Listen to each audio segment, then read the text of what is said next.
Welcome to On the Porch, the podcast. Thanks for joining us. Karen McElmurray writes nonfiction and fiction. Her memoir, Surrendered Child, was listed as a notable book by the National Book Critics Circle. She's also the author of the novels Motel of the Stars and Strange Birds in the Tree of Heaven, which won the Chafin Award for Appalachian Writing. She's the winner of the Annie Dillard Prize, the New Southerner Prize, among other awards, and several of her essays have been chosen as notable in the Best American Essay series. She's also a recipient of a grant from the National Endowment for the Arts. Her newest book is a real beauty called Wanting Radiance, and it came out this April from the University Press of Kentucky. Karen is a native of Eastern Kentucky but now lives in Maryland. Thanks so much for being with us for this episode, Karen. Silas, thank you. It's so great to hear your voice. It's so great to have these kinds of connections with the world as it is right now at a distance. Right. Well, one of the things about the folks who listen to On the Porch is that they love books. So let's start with you telling them what you want them to know about Wanting Radiance. Well, one of the things I think is that I just read a short novel by Toni Morrison, and I got so aware. I loved the book so much. It was called A Mercy. And I'm aware all over again that what I love is writing that is very steeped in language, a love of sound, a love of poetry even. In a way, it's like my writing is a fusion of poetry and prose. So there's that. But I also want people to know that there's a plot there that's exciting, and I'm really pleased with what's happened with that. It's a book about fortune-telling, tarot cards, haints, spirits, whatever you want to call them, and there's a murder mystery that the pages take you toward solving. Mm-hmm. Well, when I think about your writing, the first thing I think about is how luxurious the language is. So I like the way that you said that, a fusion of prose and poetry. I think that's absolutely true. So before we talk more about that, I wanted to ask you if you would just read the opening paragraph of the book, because that language, I think, is really evident there. Sure. This is from, the book has a prologue. I'm fond of books that do. And this is a prologue, and it's in the point of view of the major character, Miracel Loving. She is grown now. She's in her 30s, and she's looking back on her childhood in this particular time when she was 15, almost 16. She was my mother, but I called her Ruby, and I believed her hands were magic. She knew how to read cards and runes, how to find meanings in the shadows in photographs. Some people believe she could cast spells for anything from bringing a missing lover back to healing sickness, but I'd never seen the proof of any of that. The only thing I knew for sure was that my mother was afraid, partly of her own fortunes. The prophecies she claimed were enough to scare just about anyone, but I knew she was afraid she'd reveal the truth I wanted most, my own father's name. She'd look at me, head to one side, laugh when I asked about our past. Just tell yourself we come from a long line of tale-tellers and fiddlers, she'd say. She also said you couldn't trust a thing like love, but I loved it anyway. The highway at night with the car windows down and the radio playing Jim Morrison. I loved not knowing where we'd end up or for how long. I was 15, but I did the driving and studied Ruby's hands while she surfed the air. Well, I love that. I love the motion in that opening paragraph, but I love the language. So I'm wondering do you write so lyrically from the first time you sat down, or is that something that you polish and shine over time, or is it a combination of those things, or what? I would say it's a combination of things. I think at my best when I sit down, I do, like this morning I worked on an essay, and I was at the computer for maybe 4 hours. Early in writing, those 4 hours would be sort of, I don't want to call it like a fugue state or a trance state, but it's like entering the work and being totally at one with it and the word. Right. But then, more and more I learn the power of revision.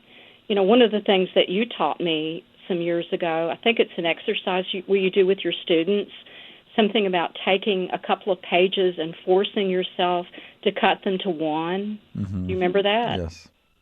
And I try more and more to do that, to get down to, a friend of mine, the poet Alice Fryman, calls it the lovely bones of the work. Mm. And I don't mean I want to make the language spare, but I do want to cut away the flotsam and jetsam. And that takes draft after draft. This novel probably, and that's not even really that many, maybe 10 drafts, something like that. Right. So it's kind of both, I guess. Well, to me, the key to really good writing is a balance of creating a sentence that's just bursting with lyricism, but also it doesn't feel crowded and it doesn't feel as if you've consulted a thesaurus. And so your writing strikes that balance for me because it is so lyrical, yet it doesn't feel overly orchestrated. So I do think that ability to prune it down, but also retain some of the magic, you were able to do that. How do you respond to that? Thank you so much for saying that. I mean, one of my struggles over time with lush sort of lyric writing that I love is how to lend it a sense of plot, a forward movement. Mm-hmm. And I think I'm getting there. I like this book. I think it's getting to that balance that you say. I work real hard on this murder, this mystery plot, but at the same time lending voice, letting the characters speak in the way that I hear them speak and the way I hear the world speak. So, I'm working for that balance a whole lot, and I'm really glad to hear you think it's going well in this book. Well, we're both from Appalachia, and one thing I encounter all the time is that people want to romanticize the place. And personally, I find that as offensive as vilifying it. And so I love how you present the region as a complex place. You don't romanticize it, but you also don't vilify it. You present it as this complex place full of complicated people. So would you say that as much as you love Appalachia, you have also felt damaged by it?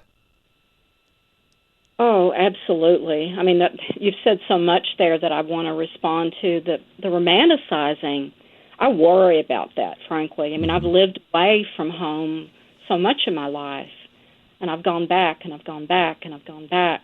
And I worry that I've begun to romanticize it, that it's become a myth in my head that I'm recreating. But at the same, there's that other part of it, the beautiful myth, but then there's the other part of it. Yes, it has damaged me. It's been a damage I've had to struggle with, a self I've had to understand and recreate. I came from a very difficult family, I admit, and I've had to shed that. This book's partly about ghosts. It's kind of like shedding your ghosts, letting them go in order to understand who I am. My writing is a very personal vision. There's that. But I also worry that, am I getting to the social vision enough? Mm-hmm.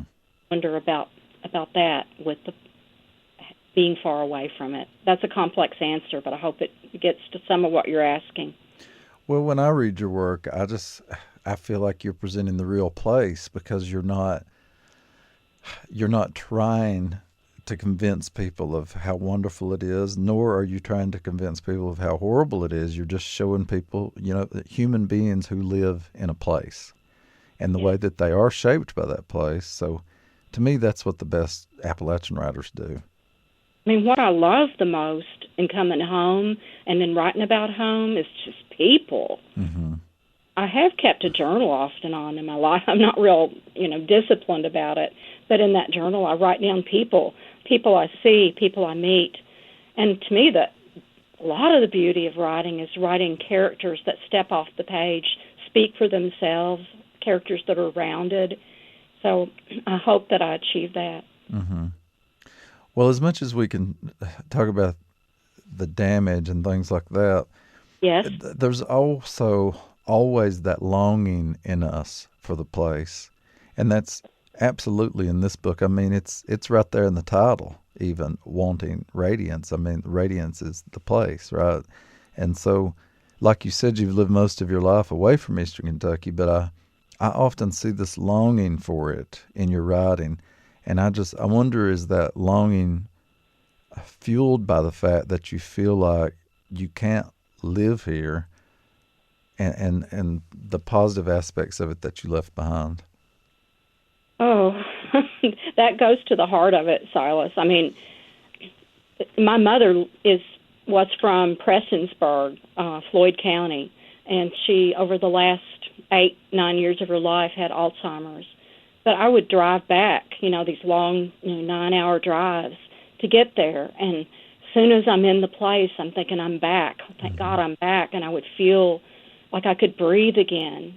But then as soon as I'm sitting at her bedside, I'm thinking I've got to get out of here. I've got to get out of here. I mean, I've frequently found it a difficult place to be as a woman, at least in my experience of growing up. I was not encouraged to have much of a voice to speak up for myself, nor were the women I grew up knowing. So at once, I'm longing for this place where I can be most myself, and struggling real hard to get away from it because it's a place I can't be myself. So that tension is always with me. Mm-hmm. I think that's why so much great writing has come out of the region, because there's that conflict, and conflict always makes for good writing. Yeah, I mean, I love Thomas Wolfe. I don't know, Look Mm-hmm. Homeward Angel. That's another of my favorite books, and it's full of that tension. You can't go home again. Absolutely. This is On the Porch, and we're talking to National Book Critics Circle finalist Karen McElmurray here on WUKY 91.3 FM, listener-supported radio. Karen, I'd love for the listeners to hear a little bit more of the book. Do you have a scene ready to share with us? I do. I mean, this book comes in several different voices. I read a little bit in the prologue from Miracell Loving, but another voice that's near and dear to me in this book is her mother, Ruby. And I'm going to read a little bit, a couple of pages, a little over a page here from her voice. And this voice sort of, grew. It became it began to happen sort of organically. And I was real pleased with how it became. This is from the second chapter, and it's called Then and There. Her first memory was reaching out of darkness toward the faces of the women ready to receive her. She held back, safe in the damp, warm inside, her eyes open and already not sure of the world she was about to enter. Wait, her heart told her. Then they took hold of her hands, pulled her out into the light, into a room that smelled of tobacco and herbs, a room where her mother cried. A beautiful child, the women said, but Esther saw right away that her daughter had more than her share of mortal flaws. Why, just look at your hands, Esther said, when Ruby was 6 or 7, and sure enough, they were rough from mud in the yard, her palms threaded with fine cuts from the broom straw and catbriers she plucked behind the house. Maybe Esther had wanted a son instead, Ruby grew to believe. And so she took the broom straw and wove it into things that seemed more solid than herself. She filled tiny baskets with hatched-out robin's eggs, stones as smooth as she could find. Or maybe Esther had wanted no child at all. Ruby worked to disappear, hiding inside quilts at the end of the bed, vanishing inside closets and coats in the summer heat. Her hands were so far from her bone body, she saw them as two lost things she no longer wanted. If there was such a thing as a mother's love, Ruby saw it fall through Esther's fingers like rusty water. And if the world held beauty, Esther kept it too close. She pulled the clothes all clean off the line and breathed their scent when she thought no one saw, and she kept bottles in all the colors she could find. Blue and red and brown hung by twine across the kitchen window to catch all the light coming in. Late evening, she sat at the mirror by the dresser, her own slender hands parting strands of her hair to make a long braid. Tell me about love, Mama, Ruby said, as she wound stray bits of thread on a spool.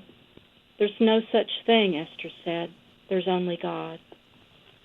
There are so many references to hands throughout the book. The book cover, which is really beautiful, features a hand.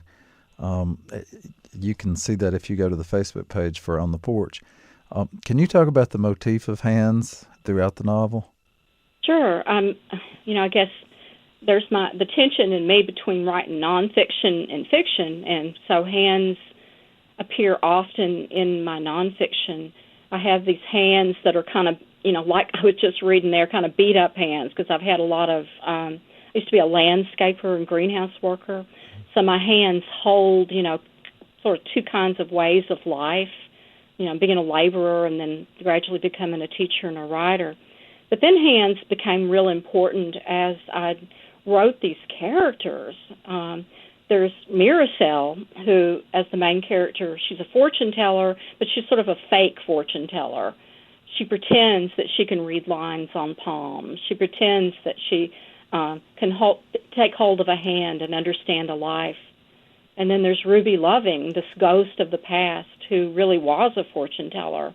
And, she picked up the reins of her life.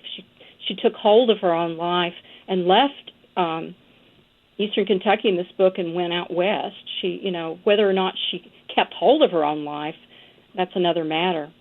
So there's, all through the book, there's women and their hands, women and hands that do work, hands that know things or don't know things, lives that are taken hold of and held on to or let go of, all those kinds of things, and mostly in women's lives, as I experienced it in writing the pages. Well, I love the way it's woven throughout, especially this book. There are also supernatural elements in the book. You've referenced a couple of them, the fortune telling. There's the little girl who sees ghosts. Radiance is known for its hauntings. Did you grow up in a family or a place where the supernatural was part of everyday life? Those are some of my earliest memories, particularly my mother's mother. Her name was Pearlie Basden. My mother was Pearlie Basden, too. But in my earliest memories, there were things like this place that your head made on a pillow, the indentation, if you saw stray hairs there, they were signs of that the spirits had left. There were stories like that. I mean, the first thing I'd hear in the morning when I went to see that granny was, "Morning this morning, fine morning this morning." But then she'd say, "How'd you sleep? Did you sleep all right in there? It's dark in there, wasn't it?"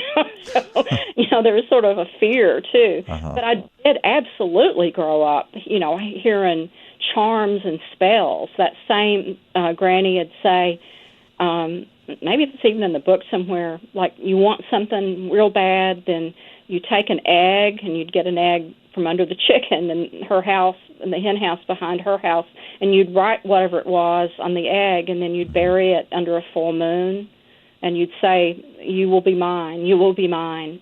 So I did grow up, and particularly that grandmother, believing in spells and charms, and all kinds of superstitions, like do not walk under a ladder, do not bathe at a particular time, of the month or a particular time of year. So, yeah, I grew up with that. Yeah. Did you? Oh, yeah. It's always surprises me when I talk to people and they didn't, because it was such a part of everyday life. I still cannot, if I enter a house through one door, I'm not physically able to go out a different door because I was always thought that was bad luck. Just things like that. This is On the Porch, and we're talking to National Book Critics Circle finalist Karen McElmurray here on WUKY 91.3 FM, listener-supported radio. But yeah, to talk about ghosts and the interpretation of dreams and things like that was just a very normal part of the day. And I love that about our culture, Dreams, I was always told, dreams were like a sign, like a message you were being given. And then you enter another life, and people are saying, "Oh, dreams are just the flotsam and jetsam of your daily life." Right. I love it when I have dreams. Me too. Was there any music that was particularly important to you while you were working on this novel? Music? Oh, I'm always really big on playing music when I'm particularly into the work. Mm-hmm. Music was probably more important in writing my memoir. All of this music from the 90s, and then also from my young hippie days. With this book, I mean, I think that a CD that I listen to again and again, I just love Jillian Welch. Do you like her? I love her, yeah. And this particular CD that someone sent me, it's older now, but my friend said, you really got to have this. It's Jillian Welch's Soul Journey. Mm-hmm. And she said, you will love this, and I love it a lot because, as I didn't know that, but Jillian Welch is adopted, and mm-hmm. She grew up loving and being this wonderful musician, but she didn't know that her birth family that she later met, they were all musicians. And so this CD is about, Soul Journey is about finding who she was and where she's from, which is very much, I think, what this Wanting Radiance is about, discovering, her identity, her father, this murder, what happened, discovering what happened to make her who she is. So that's one of the things. Mm-hmm. But then, I want to go out in the car, and take long drives, my road trips, which I'm not being able to do right now, and I like to play Nirvana real loud. Mm-hmm. So you only use it. Well, actually, I'm telling everybody that, aren't I? Yeah, Soul Journey is one of those albums that I pull out all the time. It really holds up. It's a great record. And then there's that other song that I've played about 1 million times, especially in the last weeks. And I know I played it when I was working on this book, Angel from Montgomery. Yes. Oh, my God, I can't believe we've lost John Prine. But that song in particular, I used to use part of it as a message on my answering machine. Mm-hmm. I just love that song so much. What part did you use on the answering machine? Well, it's the part about how can somebody work all morning and go home in the evening and have nothing to say? Yeah, it's a great line. Yes. Yeah, that was particularly it on my answering machine. And then people would call and say, "What was that?" Well, I can't let you get away without asking you about books you love. So can you name a couple of favorites or ones that have been particularly influential on your own work? Wow. I mean, that's one of those questions, like if you asked me tomorrow, I'd have a different answer. But I'd say, if I had to pick 3 books, and they'd be ones that I've read over and over again. Do you have those that you read a lot? Yes. One would be Ceremony by Leslie Marmon Silko. Mm-hmm. I mean, if I could do anything like that book in my life, I would be, die real happy. And it probably, she has this great sense of multiple levels of time and that lyric language and magic, all of it. So that's one. And then also James Agee, A Death in the Family. Yeah. I mean, the prologue, I said earlier I love prologues. That's the prologue to The Death in the Family is just one of my favorite books and favorite pieces of writing in the whole world. And then also a different kind of thing. The third book would be Dorothy Allison's Bastard Out of Carolina. Yes. I mean, I must have read that 1 million times, and she's so brave in her writing. She takes you right there into the hardest things and is proud of it and makes it into beauty. I just love it. What are you reading right now?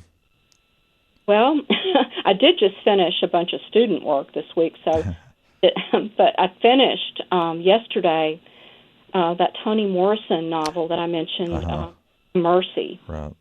And I just on a jag of reading Toni Morrison, I'm going to read Home next, and I have another of hers. I have all these books I have not read, and so I'm into reading Toni Morrison right now. But Mercy is amazing if you haven't read that.